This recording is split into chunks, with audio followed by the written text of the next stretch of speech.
Welcome back, ladies and gentlemen, to Marv on Air. If it's your first time here, welcome. Glad to have you. What we're going to be doing today, it's Friday, so that means Hunter's going to be coming in. We're going to be doing some college football preview. We're going to go through our favorite games this weekend, which ones we think you should be watching, preview them, make our picks. It's going to be basically must-watch YouTube, so if you are listening to this on Spotify, just be aware we do have a YouTube, and Hunter really brings out the most for that stuff, so you're going to want to go see that. And then the other thing I'm going to be doing today is just putting out my picks against the spread this weekend for the NFL. It's more of a formality than anything at this point, just to make them public so it doesn't, they're up here every day, and so that they don't, you guys know I'm not faking it. Like, you can go back, check the records. With that being said, if you are listening on Spotify, make sure to leave us a review, whatever you think is fair, and then hit the share button. That's pretty good. I don't even know if you can do that on podcasts. I think you can. And then on YouTube, like and subscribe. That'd be pretty cool. With that being said, I hope you guys enjoyed today's episode, and leave a comment down below. What do you think of Hunter's picks today? All right, ladies and gentlemen, Hunter is with me. We're going to be going this way. It's all flipped backwards for myself. But, Hunter, we've got a lot of exciting college football games to cover. Do you have any in particular that you are looking forward to? The only one that I'm looking forward to is the Washington game. Okay, well, I think we're going to save that one for last because it is by far and away the absolute best game of this weekend. Do you have a game that you want to start with in particular? I've got the games we've got ready here, so I'll let you take the lead here because you are our college football guy. That is fair. I'm going to go with the best betting odds for the first game. Okay. And you know exactly the game I'm talking about. I do. We're talking about number 10 USC versus number 21 Notre Dame. All right. What do you have to say? Do you need any floor space here, or is it just what it is? I mean, we got Caleb Williams behind the gun, right? He's hammering it home. He will be he's going to be running circles around the Fighting Irish. And this game is actually favoring on the sports books for Notre Dame. That's actually insane. So if you look right now at the time of this recording, it's Notre Dame -3.5. And when I was doing my prep for this, I literally said to Hunter, I said, "Is this real?" And then Hunter said that he had to ask everyone in the room as well. Is it really USC exactly. plus 3.5? I could not fathom that Notre Dame was favored and that USC would be the underdog for Vegas. It doesn't make any sense. So Hunter and I guess I won't speak for Hunter. I'm not going to put words in his mouth, but this is the value play of the week, correct? Yes, this is the value play of the week. I think if you're going to drop your rent on any single bet, it's either USC money line or it's USC to cover plus 2.5. 100%. I 100% agree. All right, next game. What do you got? Oh, we're already going off. We're going to the next one? Well, is there anything you needed to add to that? Oh, no, I'm just saying that if you have a parlay and you're trying to cook something up for 4 games, definitely put USC to cover on it or USC money line. 100%. The reason I moved on so quickly is I don't think there's like any debate here. Yeah, exactly. There's nothing to talk about. I have no idea where Vegas is getting these numbers from. Maybe they're paying off the refs or maybe they have some other agenda at hand, but I cannot see USC losing this game to the Irish. I agree. The only thing that's working in like non-sportsbook fixing favor here is USC's last 2 games haven't been outstanding. They won in overtime against an unranked Arizona, and they beat Colorado by 7, but they gave Colorado 41 points in that game, so they didn't exactly look stunning in their last 2, but Notre Dame hasn't looked exactly like a national championship winner either, so I think it's a pretty clear one-way street here. I think you have to take USC to cover this. I don't think this is like this is USC. Yes, exactly. And I think the Fighting Irish are the Cowboys of college football, right? Like they have so much fan base behind them, but only 1% of the entire fan base actually went to the school. Right. And so I think that there's so much hype surrounding them the first 3, 4, maybe even 5 weeks of college football. They get a big upset or they'll lose to a ranked team week 5, and now everybody thinks that they're the best team in the nation still.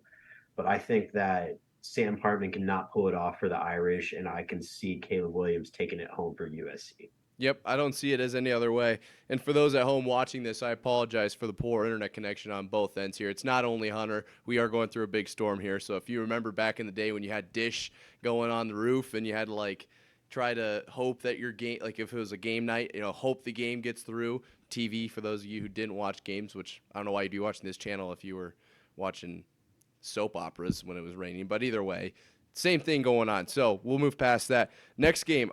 Do you want me to go, or do you have a pick here? Yeah, no, you go off. You go off. All right, well, let him have it. I'm just going to go straight down the line here through the games that aren't as, point heavy. South Carolina, Florida. I mean, it's two good teams. It really is, but it's not. I don't think it's anything to write home about. I think Florida's looked okay. They looked really good early, then they let a couple, games kind of either not play up to their potential or just straight up lose. And then South Carolina, I mean, they're a good team, but they've had to play some very, very good teams. So with that in mind, I'm going to take South Carolina to cover this line. It's at 2.5 right now in their favor. Yes. Okay, I was going to add Florida to my parlay, but that's what it is. I mean, that's just my personal opinion. If you look back at our week last week, which if you haven't, I would highly recommend you do. It was definitely the best podcast this program has ever put out. But I don't know what my record was. It wasn't like stellar, so take that with a grain of salt. But mine was high, and I love Florida. Okay. The one thing I know is that if I want to die somewhere and I want to spend my last breathing air on this entire earth, I want it to be in the Florida Keys. Yes. So there is no way in hell that I'm taking anybody other than the Gators. Gotcha. Okay, well, we're split on that one. Exactly. A game that I think we could potentially split on. I've got UNC and Miami. What do you have there? See, this game is a game I'm not going to touch with my wallet at all. This is one that I think I want UNC to win, but I really like Miami. Okay. I mean, Miami suffered a heartbreaking loss, which it shouldn't even matter. That was all on the defense, and it's like, what are we doing at that point? But this is a game that I'm not going to touch with any single money at all. UNC is favorite at 3 to cover it. I know nothing about this game. It's such a hard game to predict, but I really like Miami, and I think I'm Florida all the way. Interesting. It's a Florida weekend for you then. You're going to be rooting for all the Florida teams. It is a Florida weekend for me. It is a Florida weekend for me. Well, we're going to have some Florida vibes with all this rain. I'm looking outside right now. It's literally pouring. I myself anything else to add on that game? I do. Yeah, so I'm liking UNC here just for the fact that I think the Patriots are probably going to pick Drake Maye if we end up with a lottery pick, and I'm not going to be too mad about that. UNC has looked really good. Miami's looked a little spotty in my opinion, so that's all I really have. Fair. I think it's just UNC -3. It's not like they're going to if they push, they push. It doesn't matter who you pick. So I've got KU and Mizzou up next for another close line. What do you have here? What was it? Sorry, KU, Mizzou? Yes. Well, not Kansas University. It's Kentucky. Sorry. Yeah, okay, Kentucky. I mean, they got ran by Georgia in the leastest part of the sentence. I think, Mizzou is my sleeper pick for this entire thing, because everybody on social media is saying Rutgers money line is always the bet to take. I honestly think it's Mizzou money line. That's the surefire bet you can always take. So I'm going to take Mizzou on this one. I think they can get it done. I don't know. I don't believe in the Brits, as Cole would say.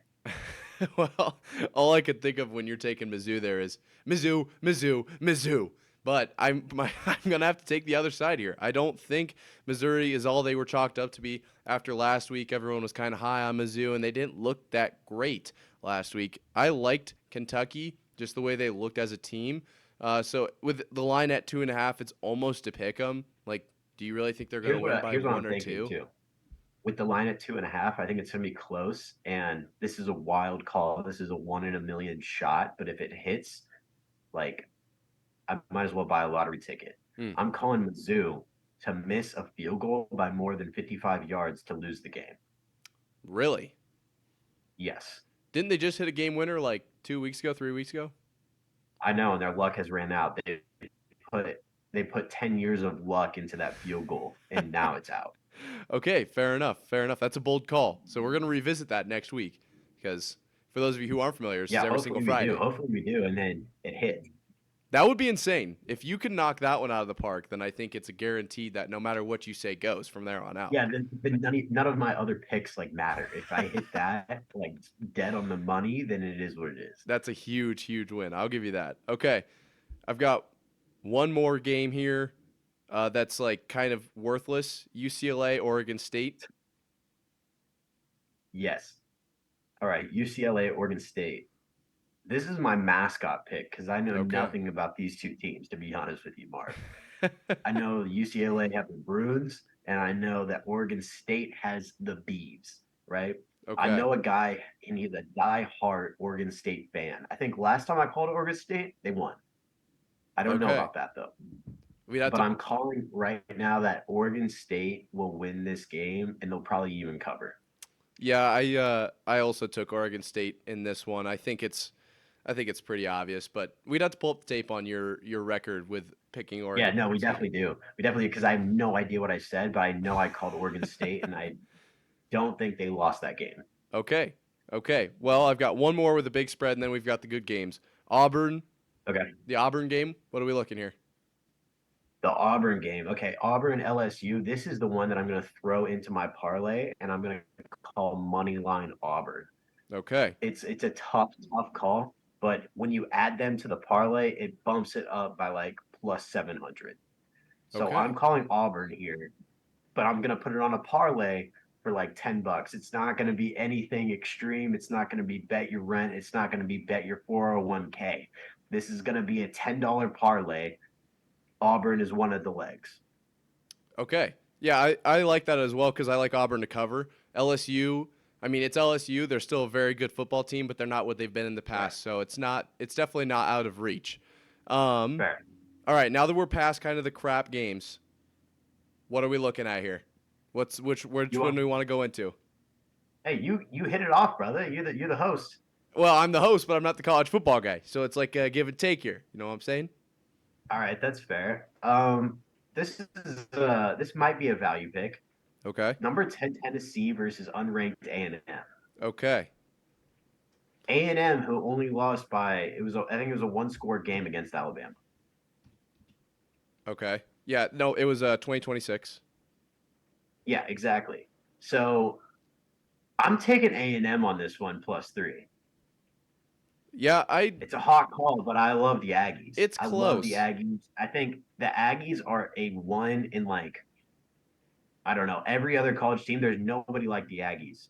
Me and my siblings were talking about this. We were talking about how we could compare Texas teams to Iowa teams, Hmm. and then we figured out that there's nobody like A&M in Iowa, nor the entire nation.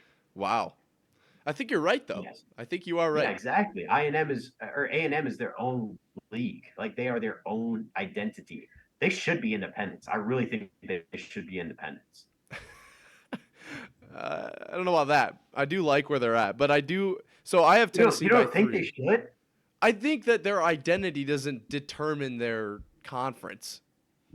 Oh my God, then what are you talking about with Notre Dame? Are you Notre Dame's telling me entire identity relies on them being Are independents. you telling me Oklahoma gives off SEC vibes? I'm not telling you any team belongs in a different conference. All I'm saying is that A&M does not belong in any conference. Okay, that's fair. I guess I could see that. There is no other team in the nation that should be an independent more than A&M. Okay. Even over Notre Dame? No, Notre Dame definitely should be, and I think they should die in office as an independent. Hmm. They probably won't with the way Like I TV deals said, go. 99% of fans of Notre Dame did not go to Notre Dame. That's That should facts. tell you something about that program. No, that's fair. That's fair. As far as picking the game here, I have Tennessee by 3. I just think they're in a bit of a swing with that flex over South Carolina last week. But I do think you're exactly right. What you said about Texas A&M, it's not impossible for them to cover this. I'm going to stick with Tennessee, but I do think that Texas A&M is just a bit different. I They like are. I like Syracuse Orange versus FSU next. I think I want to go here. Okay. So Syracuse is 4-2, facing the number 4 overall FSU Florida State Seminoles. I just don't think This Florida is where, State. okay, I'm calling FSU to cover here at 18 and a half. right? Right. Like I think they should have no problem covering. But on the off chance that they do, they're going to go on my 50 cent $1.50 parlay, Mm. and I'm going to call money line for Syracuse just so they can bump it up to like $3,000 off of $2. No, I could, I don't know if I would have. I'm not going to give that out as financial No, advice, yeah, no, it's. but I'm not putting it out there. I'm just saying it's on the nutty parlay list. okay, fair. Because I was just going to say this is the one game where I'm actually pretty confident that Syracuse will cover. I think they've played like trash against ACC opponents. I don't know what their deal is, but at 18 and a I mean, that's half, fair. like that's like 17, 2 touchdowns and a field goal. That's like a beatdown. I think they can easily win by that much, and Syracuse will still cover. So Right. that's like huge. It's a huge margin for someone just to not like absolutely beat down. Like they might be a close game with them. So I'm gonna take Florida State to not cover. It'll be Syracuse to cover there. Gotcha. And then I've got one more game. This is the biggest game of the week. Which one? Oh, never mind. Sorry, you There, talk about your game first. well, there's one last game right before our big game. Oh yeah. Okay, never mind. Not the big game. Yeah, Arkansas, Alabama, right? Is that what you got? Yes. Okay. Yes. Sorry, I forgot about that game. Yeah, I know. It kind of slips by the wayside here because it's kind of just feels like a piece of junk. Arkansas is on a 4-game losing streak, 2-4 on the season. Lost to Alabama, BYU. yeah, they don't look great. Alabama is on the upswing. Everyone kind of thought they were going to be like a 3 or 4 win team this year after the way they started the season. They kind of looked like dog, but they're finding their stride. Right. I think Bama covers this. Line right now is at 19.5. Pretty big line, but Arkansas has been pretty horrible. I'm not gonna. Well, okay. Arkansas has been like horrible. I mean, they've been bad, but I wouldn't say horrible. Like horrible is like I'd say where the frogs are at right now. You know what I'm saying? Like Yes, I would agree with that. This is atrocious. I'm paying way too much money for the TCU Frogs to lose. But the way I'm looking at it is that we look at Arkansas, right? This is where you throw them in the wild chance of 1 in a million parlay. You throw them on money line, we'll see what happens. Really? But I'm taking Alabama money line any day of the week. Interesting. Yeah. I like that. But I mean, I like Arkansas to just be like just one of those guys that they get within a score in the fourth quarter and then lose by 21 to Alabama. That's probably what I think was going to happen. Interesting. I don't mind that pick, honestly. But it's just such a weird game. Like, it is a weird game. Like, it definitely is a weird game. And I feel like Arkansas always brings the heat when they need to. They're kind of like the Iowa State of that division. You know, it's like Iowa State always shits the bed for teams that are mediocre, but then they'll beat like a number 3 to 6 ranked team, like out of the middle of nowhere. Right. It kind of feels a little bit like last night when everyone thought the Chiefs were going to win by 40. But, like, right. You know what I mean? It's just like Chiefs are on the upswing, Broncos are on the downswing, and they meet in the middle somehow. So, or when everybody thought West Virginia was going to beat Houston, and then Houston just shows out on a last-second Hail Mary and beats the Mountaineers. Exactly. You know, this is why. Okay, I'm going to go on a rant here. This is why I fucking hate the Big 12. The Big 12 is such like a terrible division because nobody ever has any powerhouse teams. Everybody is just always shitty. And I'm like, right now, Oklahoma beat Texas, right? But I guarantee you, Texas or Oklahoma will go down to like some unranked team who's going to be 3-5 at that point. Whether it's Iowa State, TCU, BYU, any of those teams will like shit the bed on the other ranked opponents. Right. No, I agree. You know what I'm saying? You've said this before. You've said this last year when TCU came up to Iowa State and we previewed that game. That was your same thoughts then. You've held true. I will give you that. The Big 12 as a whole is just a weird conference. I've never been more glad to be wrong on a pick. Right. You mean after last week?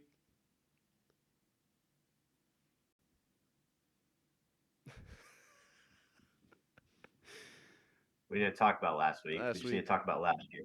Last week was. Last week was last week. It's a new week. Sorry. I actually thought you meant, All right. We got one game left. This is the game we were looking forward to covering. This is the big game. This is a really good game. This is a game that's going to be a turning point for the Pac-12 leader next to USC. It's a huge game to figure out who's going to be in the Pac-12 championship, in my opinion. Also, looking back at their records, none of these teams have played anybody else that's like super good. But we have number 8 Oregon versus number 7 Washington. Okay. Washington. Have you Yeah. ever heard about Washington doing anything since maybe 2010? No. Exactly. And now here's where I'm calling. Washington, my favorite team now. My number 1 purple team. Oh, Because I wow. can't choose the Frogs anymore because the Frogs aren't going to do anything. But I'm choosing Washington. They're my number 1 purple team. And I think that they're going to go all the way. I think they're going to beat Oregon, and then they're going to beat USC, and then they're going to be in the playoffs. This is also another huge game to decide who goes to the college football playoffs. That was what I was going to say. You're saying all these things about the Pac-12. There's no way both these teams get into the college football playoff. This is going to decide if a team from Pac-12 gets in. Especially since both teams still have to play USC. Right. Right. But here's where it stands is that, like, whoever wins this game, if they beat USC, then they're pretty much guaranteed a spot in the playoffs. Right. And so here's what I'll say about this game. If you make sure I put this on the right camera here. Boom. If you are not a big fan of the Pac-12, you're like, oh, it's just Oregon, it's just Washington. Like Hunter makes a good point. These teams just don't feel like they've been good for a couple of years now. It doesn't matter. You have to watch this game. This game, it's the number 2 in total offense versus the number 1 in total offense. It's the number 2 in scoring versus the number 3 in scoring. Only team ahead of them right now is the USC, who's also in the Pac-12. That makes an argument for their opponents and all that stuff. But this game is going to be very much watch TV. This is must-watch TV. This is going to be... Must-watch, yeah, must-watch. It's number 1 on the docket. It's going to be like, what, 42-45? Like this, it's high scoring. Yeah, no, it's literally going to be like the Red River rivalry. It's going to be one of those games that decides who's going to be the leader in that conference. Especially when you consider both teams are coming off a bye. They're both going to be fresh. They're both going to have plenty of planning. They're going to have the other guy smarted out. Like they're going to know what they're going to be trying to do. They're not going to be guessing. Here's where I stand too is that like Pac-12, I mean, they have 3 of the top 6 leaders in the Heisman, right? Yep. And I think whoever wins this game will be the runner-up. I don't know who's it going to be. I don't know if Caleb Williams is going to win it again. That would be insane. I would love to see that. But I think it's either going to be Michael Penix or it's going to be Bo Nix. I really, really want Bo Nix, but I also really, really, really want Washington to win this game. I would love for Washington to move forward. Because, like, everybody knows about Oregon. You know, they're kind of like – they're like the Eagles of college football. They show out every 6 years, and then they're really good. Mm-hmm. Well, Washington never shows out. Washington, like, it's once every 20 years, probably. Yeah, this is what that's why I want Washington. This is the best Washington team we've ever seen in the past century, and it's going to be proven, hopefully, come tomorrow when Washington beats Oregon. I agree. And this for Washington, I'm not trying to cut you off there, but what I was trying to add to your point is, what do you always say when you're about to put something down? This is my legacy bet. This is my legacy, play, whatever. This is a legacy game for Washington because you're exactly right. This is a legacy game for Washington. This is the turning point in their program. Yes. So where if they win this game, then they're going to be looking like 7-0 going because they're going to win the next game. Obviously, I don't know who they play, but it's probably some no-name team in the Pac-12. Yes. They're going to be 7-0 going against USC. And then that's going to be the prime time. That'll be college game day. Will be there. That'll be the pinnacle of the college football season. Because I think that is going to be the biggest game that we'll see this season is Washington or Oregon versus USC. I agree. So to support whoever wins this game, obviously, like I said, they're going to either get the Heisman or they're going to be runner-up for the Heisman. And I think, Michael Penix for Washington, I think he'll be runner-up if they win this game, but I think Bo Nix will win it if Oregon wins this game. Okay, interesting. That's a bold move. I was just going to say, to add to that Heisman talk, last year it didn't feel like, to me, and now granted, us doing this show has definitely thrown me into the college football atmosphere a lot more, so this could be kind of skewed, but it didn't feel like everyone was talking about Caleb Williams. It kind of felt like people were just almost forcing him to try to be in this race, and then he ended up winning the Heisman race, and I was like almost confused. And then this year, it just seems like every weekend he's literally putting up the most insane throws, insane highlights, 5-6 touchdown games. Like, I feel like it has to be Caleb Williams, even just for up to this point in the season. Like, if you just took these, 5 games or whatever it is, 6 games, and then compared that to the whole season for everyone else, like, I feel like they would have to have monumental closing out to the seasons here for it to not be Caleb Williams. But I do think you're right. The winner of this game will probably get runner-up. To support Washington here, I have the last, But you have Caleb Williams winning it all? I think it has to be. I don't see it being anyone I don't else. think it can be. I think he's going to be like the first back-to-back. Has there ever been was LaDainian Tomlinson? Did he win back-to-back? No, he didn't go back-to-back. Is he the first back-to-back then if he wins it this year? Yeah. Wait. LT didn't win it. I don't know. LT won Davey O'Brien, but he didn't win Heisman. Really? Okay. Yeah. Interesting. Well, Davey O'Brien won the Heisman. So this is why you're the college football guy. It's fair. So I just wanted to have won it. LT should have won 100%. It, like by any means, but he didn't. I just 100%. Know that in our trophy cases, we only have one Heisman winner, and it's from 1936 with Davey O'Brien. Yeah, I felt like Max Duggan should have won it last year. That was my pick. But oh my God, I wish it would have happened. That would have been insane. I think they gave it to Caleb Williams out of like pure like sympathy because he didn't make the college football playoffs. I agree. That's why when I was like, it has to be Duggan, right? And then they gave it to Caleb Williams, and nobody has shown more heart to the game that year than Duggan. Never. Yeah, it was insane how much he did for TCU last year, especially when you look at what they're doing this year, losing to Iowa State. But right, especially the Big 12 championship last year when he was like. That was the reddest I've ever seen a human in my life. He was redder than your blazer, Marv. Yeah. When he rushed for over 80 yards to score a touchdown to give TCU the lead, and then he's like, you look at him and he gave his entire physical being 100% that game. 100%. I agree. And that's why, I mean, it's in the past now, but that's what I was trying to say with like Caleb Williams. It kind of felt like, hey, here you go, as opposed to Max Duggan kind of thing going on there. Right. Mark, here's what we should do. What? The winner of this game, we should either pick Bo Nix or Penix to whoever wins. That's who will drop $50 on to win the Heisman. Okay. You game for that? I'm game. Let's do it. I'll do it 50. You doing 50, and I think that it's gonna happen. Okay. Yeah. And then maybe week 11 we can do a buyout if Caleb Williams is looking nice. It's very possible. It really is. But I don't think that's a horrible play. DraftKings, please sponsor us. I just wanted to point out this statistic here really quick. I know that Oregon, a lot of people are going to be like, well, Oregon's played Washington so well in the past.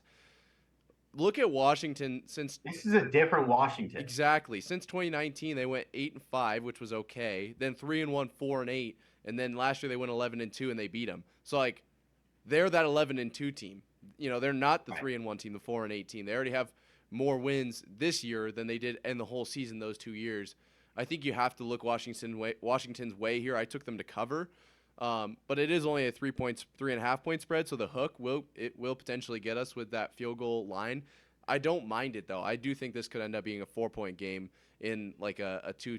You know how it all works out with a 2 field goals as opposed to a touchdown and all that kind of stuff. So I'm taking Washington here. Have you made an official pick? It kind of got lost in the weeds in the Heisman. No, yeah, sorry, I didn't make an official pick. I think it's gonna be Washington by over 7.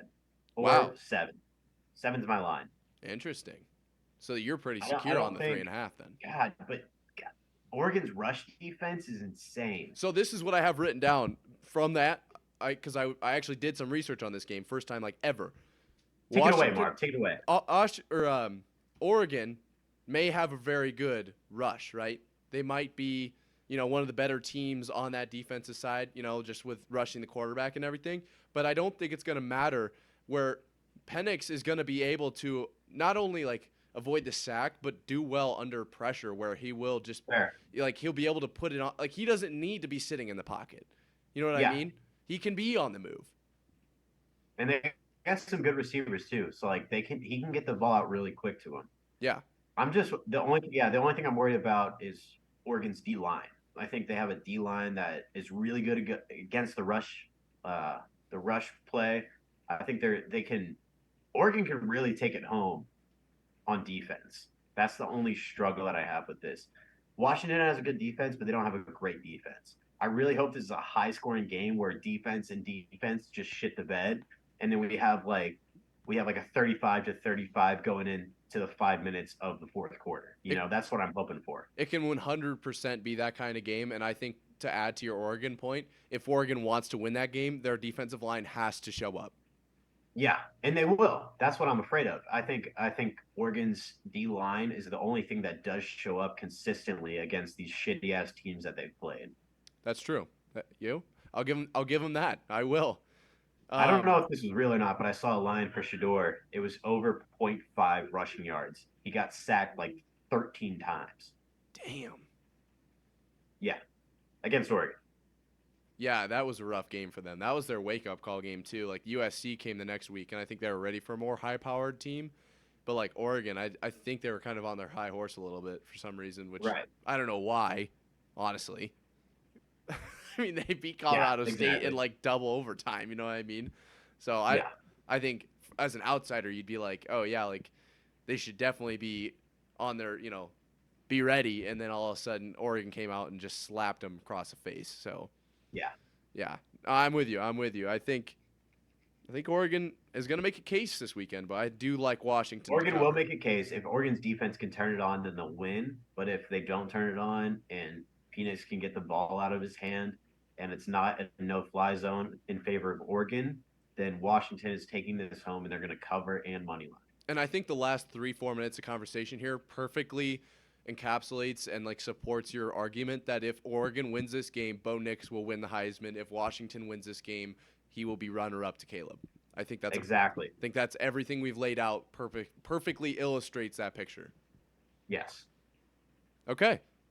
Well, do you have anything else you'd like to add? Because that's our full slate of games. I'm going to try to get this out as early as I can. Games. TCU, BYU. That's another one that if you guys want to get a nice little money line parlay, throw TCU on there for the upset. Because Chandler Morris is out, so we're working with the Hoover, the vacuum, on the backup quarterback.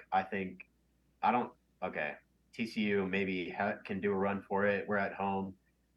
But I would take TCU over BYU. Who's Iowa State playing? We have Cincinnati this week. I believe we are at Cincinnati.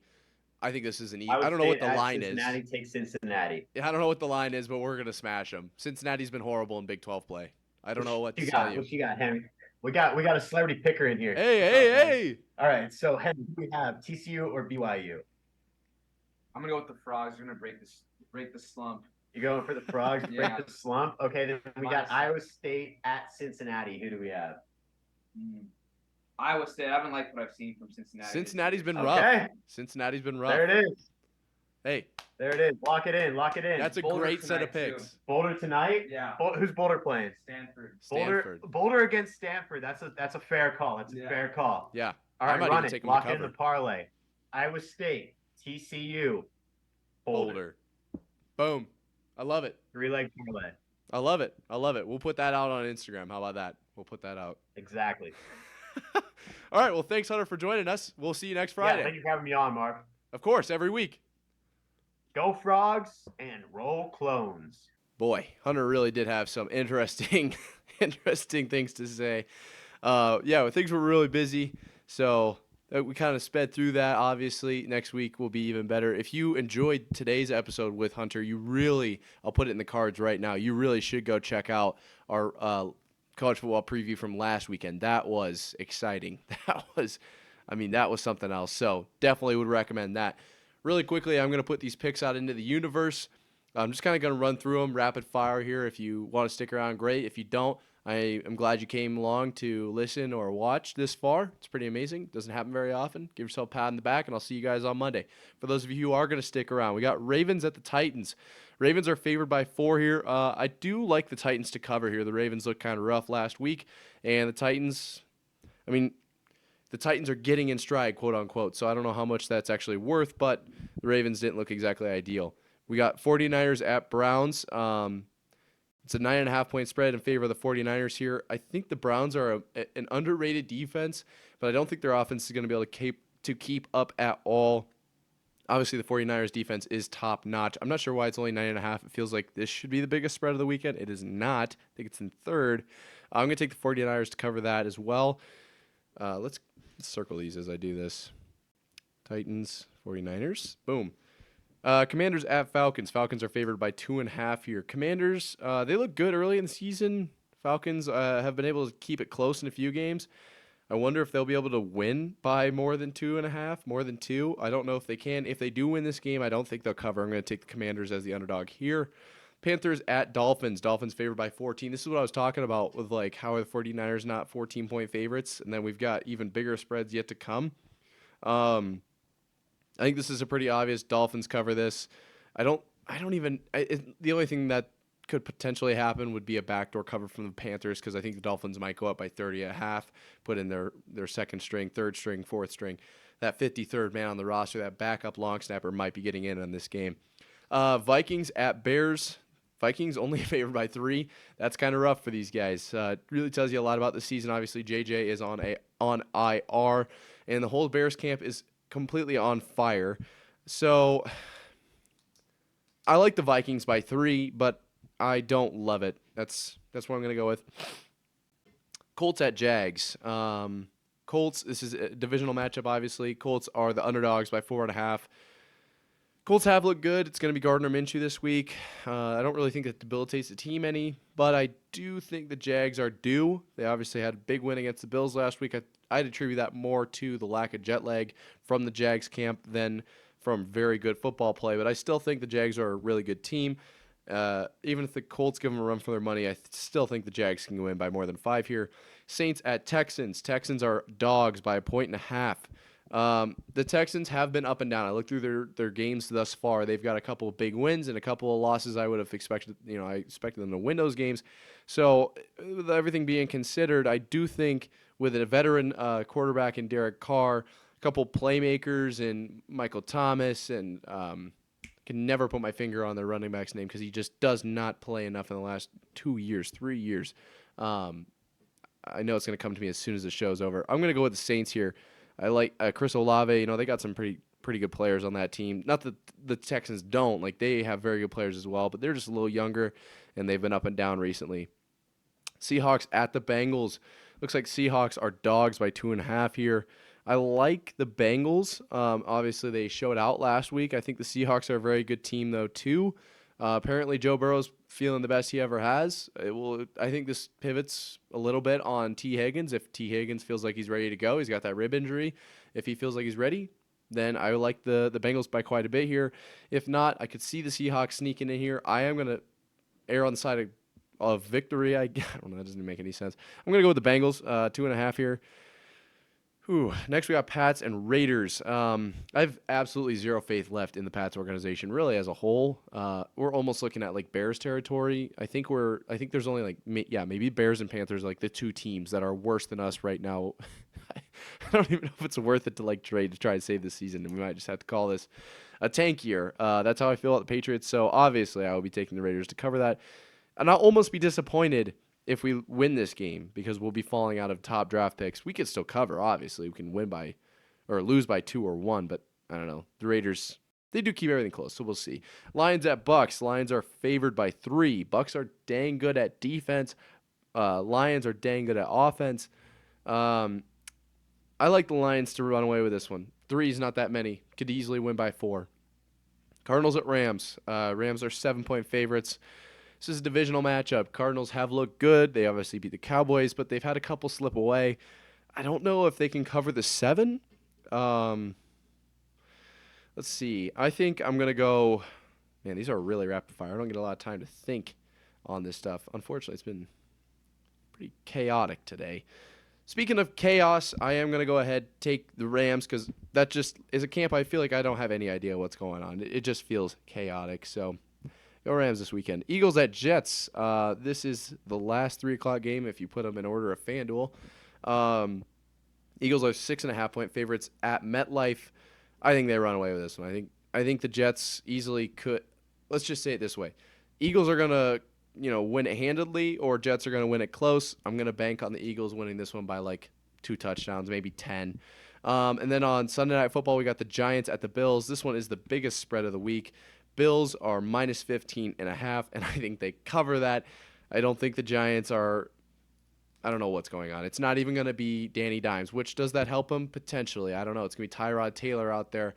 Bills have looked good. They're obviously torn up, and they have complained quite a bit about the artificial turf over in London. So potentially even the guys who are playing who are not listed as officially injured could be a little bit more worn down than usual after playing on, quote, cement. So it's entirely possible that they don't run away with this game. But I think the Giants' defense it's got more holes in it than Swiss cheese, right? Like, I think the Bills are going to have no problem putting up like 42 right now. I'm feeling pretty good with Stephon Diggs in my fantasy lineup. With that being said, that's my picks for Sunday. Obviously, we covered the Chiefs one. I should have put it up on the board. A lot closer than I thought it was going to be. But it ended up being, it is what it is. I should have carved out some time to recap that game. But overall, my main takeaway was the Chiefs are not as good as we thought. I mean, the Broncos are just – everyone's kind of crowning the Chiefs because they won this game, but they only scored, 19 against a Broncos team that let the Dolphins score 70? They let the Broncos come back into that game. It was pretty crazy. Patrick Mahomes didn't play up to his level of his standard of play. I do think the Chiefs can get better and potentially I just saw it before I started recording this. He went to Denver this year, only played 2 games, He's a free agent now, and it sounds like he's going to be coming back to the Chiefs. It's not Chris Jones, but either way, this defensive player could be coming back to the Chiefs, which will really help bolster up that defense. He's been there a couple of years. I'm gonna like I said, remember it as soon as we get done recording. So with that being said, I think the Chiefs are still a contender, but they need to fix a few things. That's for sure. That's all I've got for today. It's Friday, so go out, enjoy your weekend, enjoy some college football tomorrow, enjoy some NFL football on Sunday, and I will see you guys Monday for a quick first takeaways from all of my games, a Monday night preview, and something special for y'all. I'll see you guys then. Deuces.